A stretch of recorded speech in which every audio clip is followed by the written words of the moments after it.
Unity through diversity is like a big party where everyone brings their own special dish, just like each dish has its own flavor. Each person has their own unique gifts and qualities. On our podcast, we will be breaking bread with guests who are dishing out their own personal stories and sharing us just how delicious diversity can be. So put on your dancing shoes, grab a fork and knife, and let's celebrate unity through diversity in style.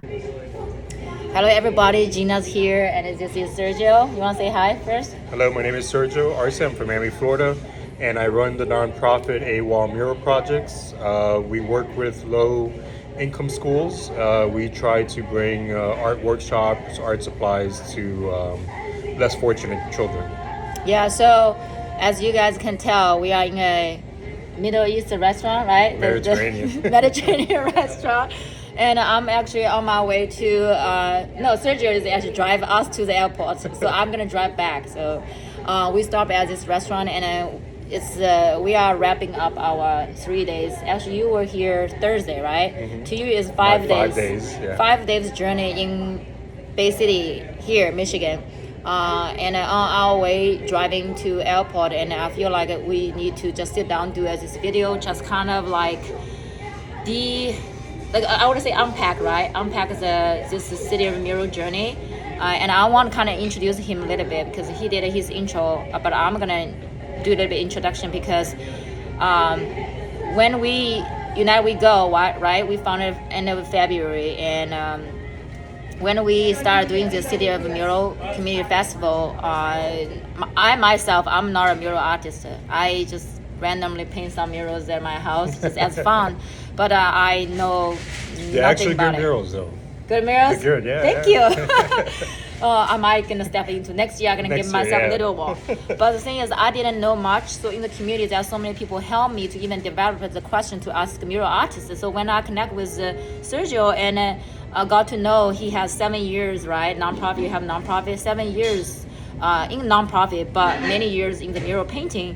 And he automatically, for some reason, you gave me a lot of advice and shared with me, even our sponsors, right? Mm-hmm. Our paint sponsors, our sparkling sponsors, and in the community, how to do those things. And I feel like, at the end of this journey, we want to kind of like literally randomly, I just asked him whether you would feel okay to do this video with me. Mm-hmm. So here we are here. So now, when we look back at this City of Mural, do you want to talk about a little bit when we got connected, right? Have the interview. How do you feel about this City of Mural festival that time? I thought it was a great opportunity. Obviously, Gina was new at it, so I felt like she needed help. She needed someone to kind of direct her the right direction, mm-hmm. To make the project a success. Because there's a lot of things that go on behind the scenes before we actually start the mural. The design process, we got to figure out where the supply is going to come from. Safety is a big issue too, so we want to make sure that the artists have the right equipment to perform the job, safely. But I feel like it all came together, with Gina's help, being there personally to see all these things, be provided and come to life, be the person doing all the footwork, I would say, and I kind of was just like in behind the scenes, just with emails and writing letters and just back and forth between the artists, making sure that everything they needed was there, relaying that information back to Gina so then she could go ahead and get that done in person, Yeah. Did you think I was crazy that time a little bit? I did. You shared it with me. I didn't know. Yes. I was like, she told me that she just started this nonprofit. She has like 3-4 months to pull it off. And I was like, that's a big you didn't tell me that big time. challenge. Of course not. What am I going to do? Scare you before you even start? Yeah, I got a lot of feedback. People tell me that they didn't know that I could pull off. And I didn't know. I just want to do it. So the challenges at the beginning, of course, like you said, I'm literally new to the public arts, especially bring proper arts to the community. Mm-hmm. So do you want to touch a little bit of your, maybe share with us your 3 biggest challenge of when you started to bring public arts to the community? What are some challenges you encountered? Because they're gonna help us, because I'm literally just started. I know this time we actually very lucky with your support, with all the mural artists support. You guys are all awesome. So we actually had a pretty smooth, we did. festival. But some challenges you probably encountered that I might go into. So I just want to ask those questions. So my first year, I think the biggest challenge was the artists actually showing up and doing what they were set out to do. I think the first year I kind of just took people's words for it. I didn't have anything in writing. So there was a couple people that didn't show up, but luckily we had enough people who were eager to see the success of the project that they kind of stepped up, and they were like, you know what, so and so didn't show up. I'll go ahead and do it. So no show. Yeah, the first year was a couple of no shows. That was my biggest issue. The second year, it was kind of the equipment. We had a lot of faulty equipment.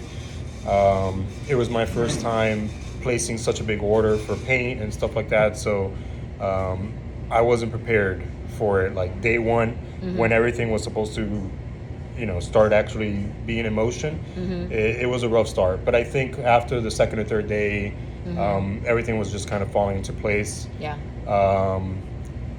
And then I think my third biggest issue, now 7 years into it, it's kind of just keeping myself organized with so much going on. I think my festival, the smallest one we've had was 16 people, and that was in 2020. It was 16 artists. 16 they are different walls, right? Different walls, 16 walls, okay, yes. And it was during the pandemic, so it was hard just to get those 16 people during the pandemic to come out to participate. But every year after that, it's been like 30. The most I've done was 57. And I did 2 schools at the same time, so it was just kind of splitting myself up in 2 places. I found the best thing to do is just kind of create a timeline. Like, okay, this is phase 1, this is phase 2, this is phase 3, and that kind of helped me manage a bigger project by myself. Because when the project started growing bigger than me, bigger than what I could manage, that was kind of one of the biggest issues I had, was managing such a big group and so many things going on in different places, not just in one place. So splitting myself up into multiple people is, I think, the hardest thing. I don't know how you do that. I mean, you have 57 artists. I have 10 artists to do one wall. And you have 57 artists. How many walls? Thank you. How many walls? Each one have one wall? Each one had one wall. So we had 57 walls? My business year was 57 walls. We did 2 schools. We did about 26, 27 average per school. Oh my goodness. Yeah, and we did 2 schools simultaneously. So how long it took you from one wall, probably, right, to 57? 7 years?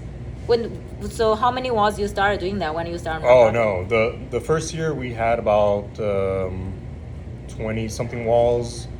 Then it became 30 something walls, and then it was the pandemic. That was like 14, 15, 16 walls.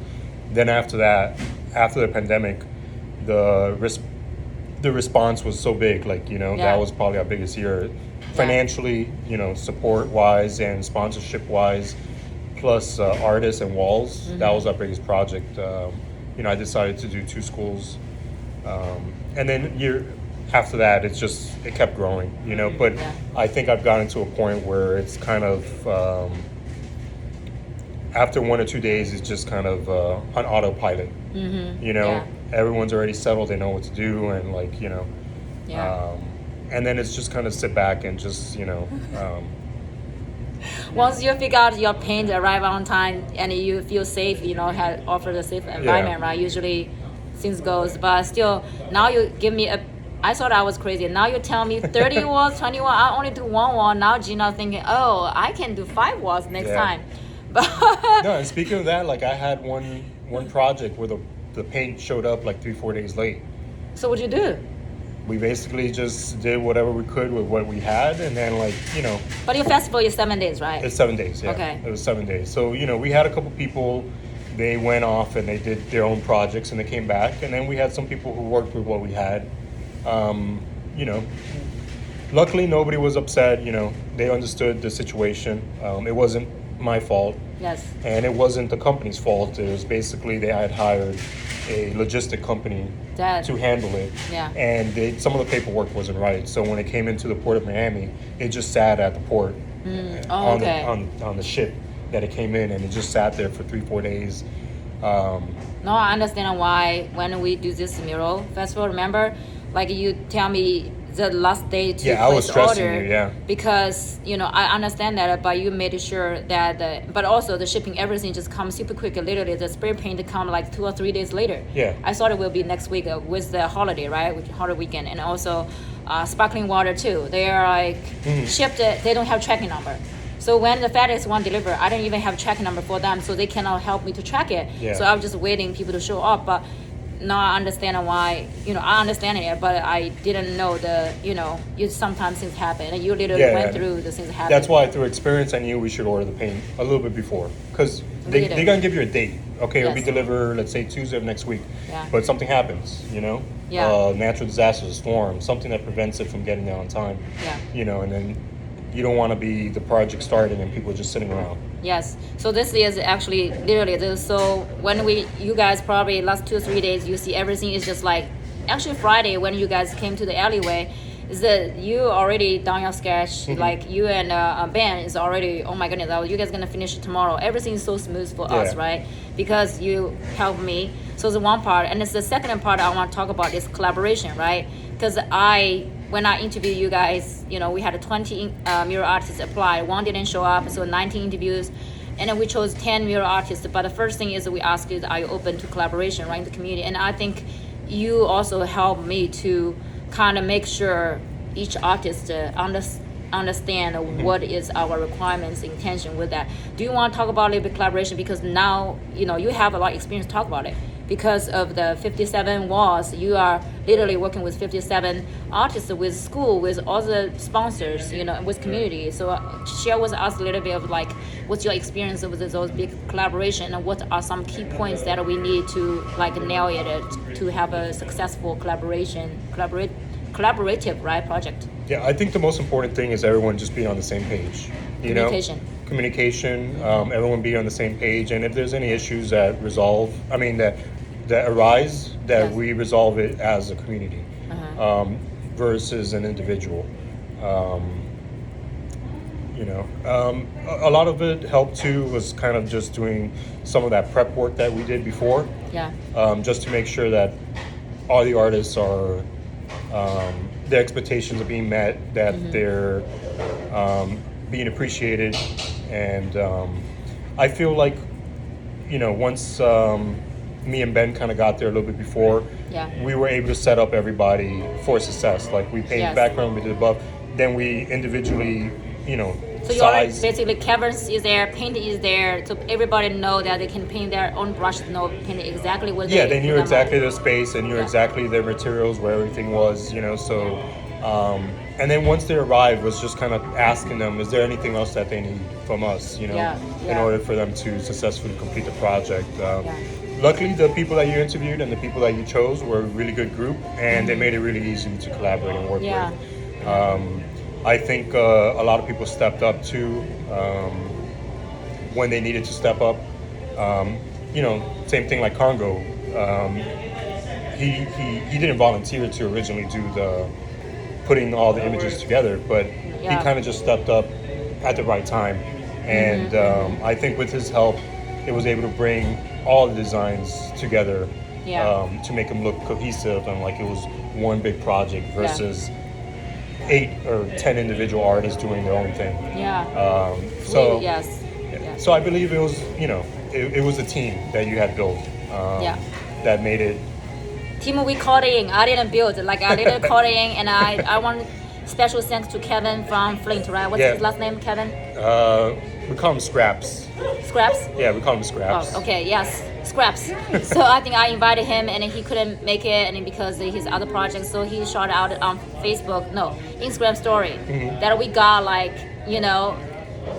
I had 2 days, like all the application came in, and then when I followed each other on Instagram, I was like, what's going on? Why everybody know each other? I thought it was a setup because when you see like all of a sudden dumping 7, 8 mural artists all come from all have connections. I was like, what is this? You know, I kind of a little bit worried. Yeah. But thank you, Kevin, for a shout out. So, you know, we have even you know, all the artists joined, basically a lot of them are from his shout out. So shout out to Kevin as well. But next one, I want to talk about this community. How many cities, do you keep tracking of how many places you went, how many states or how many cities you go? I did for a while. What was your last number you tracked? I don't even remember. But this year alone, I probably traveled to do murals. I would say this is probably my sixth one. 6-1. And I have one more in October. Yeah. And if something else pops up between here and the end of the year, that'll add to the number. But in course of years, you probably just went to like the 50, average 60. is about like 6, 7 a year. Yeah, and how many years in mural painting you are? So I've been doing it for about 8 years now. 80 years, okay. So it's like 40 cities, okay. So now every city, the reason I ask is every city has its own unique character, like a Bay City, right? Yeah. So this question is actually for you for how do you feel the Bay City community and what's your experience of working with people in the Bay City community? I was actually really surprised how close the community in Bay City is, how involved the community is, and how much support there actually is for the community in Bay City. Like for example, the Saturday event, it was a big turnout. I was actually surprised, and it was people from like not just Bay City, but the surrounding areas coming, and they appreciate what we were doing. You know, we had such a great response from the community about the project. And I've been to other small towns and like we don't get the same support from the community, the same response. So that was something that I was surprised about Bay City. Do you guys feel welcome? Do you feel supported? And do you feel that people are really there? You know, they're like welcoming. I would say welcoming, supportive, right? I mean, they kind of make you feel like you're a rock star, like, you know. You guys are rock stars. To me, it's like you guys. I introduce you guys in the community. I want to make sure people to know who's coming to do work because it's very important, right? You artwork is there, but who's doing that? Yeah. So I kind of really want to make sure that people know where you guys come from. And myself moved there 2 years ago, so basically it's my home. So when you guys come. Even though I'm not born and raised there, I just want to have the hospitality, you know, to a certain level is to make sure. And I think even the last minute of the restaurant, the people, coffee sponsors, restaurants. So I really want to shout out Live Oak Coffee House, the Excited Goat Coffee Company, Tim from the Baku Bay City, Tex Max. And Jason Sander, oh my goodness, your brother, you rock everything. He's the one get us saturated on the scaffold. Yeah, JJ was the man. You know? Yeah, JJ's the man. And JJ is Jason and John. Is him and his brother. Oh, okay. So and also Greg and Dave from the dance club. They allow us to use electricity and water. They were there the whole Saturday and Sunday. Do I miss somebody? Let's see. The toilet. Bruce, you rocked it, okay? And our hosts, Chris and Bree, you know, they came out. Without them, I probably not gonna be here today because they took over the host part, which is a big part to make sure everybody's covered, right? So who else? Vinny from Uptown Grill, also for the food as well. And I think we probably covered for the food, right? Food, coffee sponsor. Closed, and then we have so many sponsors. I'm gonna make a separate podcast to even talk about those sponsors as well. Well, Lucky Star too, because they kind of directly us, the artists, you know. So they are the main sponsors, like you know, Bay Area Community Foundation, United Bay Credit Union, and Lucky Star Rental, MDL Company, and Remax. And we also want to shout out Studio 23 and also the Historical Masonic Temple. At early stage, they helped us a lot to get the message out in the community. So thanks so much. And Hey Bay City and Phil and ABC 12 News and then the Anchor came out, you know, and all the people help us to spread the word in the community and also the community itself, right? When our park, Mike, thank you for allowing us to use the park as well for the Food Festival, and Mike Luminous for, you know, MDL alleyways. They helped us, you know, to make sure that the space is clear and clean. Let us use that trash can. I have to bring that up because every festival have a lot of trash, right? And each vendors, each musicians came out. So do you have anything else to share with the community before we kind of like eat our lunch? Our lunch is here, so we still have 30 minutes to go to the airport to, you know, drop you off. Is there anything you want to kind of shout out? I just want to say thank you to the community. Thank you to you, Gina. You know, your vision is what brought us out here. My you know, craziness. your hard work. Your hard work. Without it, you know, we would still. I would still be in Miami. Which is great. Yeah, I love you know, Miami. but I like traveling, you know, and I really did enjoy my time in Bay City. It's a place I would love to return. Yeah. You know, Yeah, love to return. Yeah. Maybe one day I retire here. Who knows? You know. Oh, people love it. It basically has its own. Well, I'm saying that because I haven't gone through a winter here. I'm sure once I go through a winter here. I'm here 13 years. Trust me, I'm still not. With my tropical life that I'm used to, I probably can't cut it. Yes, but yes. So yeah, we definitely want to bring you guys back, and you know, next time I don't want to put myself out there. I'll be very careful. I always tell people if Gina says something, she's gonna do it. So I'm very careful what I say in front of camera. But I do have intention to next time. You know, not gonna 57 walls. Okay, I cannot do that. But I think probably 5-6 walls within 10, I can do that, and we're gonna do a course of the 1 week of festival. Also with your help, like without your help, I cannot pull through all the sponsors paint because I know nothing about paint. Even the local painting store, Sharon Williams, the local branch, Ace Hardware, Northeastern, and I think do I missing one more? But we have golden painting, right? Golden paint works, Cobra paint. I think that's all the paint that we covered. Also for the board we got from Home Depot, they later give us 3 4x8 boards. That's the live mural artists they use. So we cut to 4x4. So thank them to as well. So yes, thanks to everybody in the community who came out, who help us, to spread the word, and public art in the community is really needed and bring people together. So bring people all over the world. Yeah, and without you guys, it would have not been possible. So thank you all. Thank you all, and let's go eat and continue the journey. If you like what Sergio is doing in Miami, please follow along his journey, AWOL Mural Projects. And if you like what United We Go is doing in the community and you would like to offer the support, please follow us on Instagram, Facebook, United We Go, and donate on our website, www.unitedwego.org. Thank you. Thank you for tuning into this episode of Unity Through Diversity. I will see you in next episode coming soon. Take care, and I love you.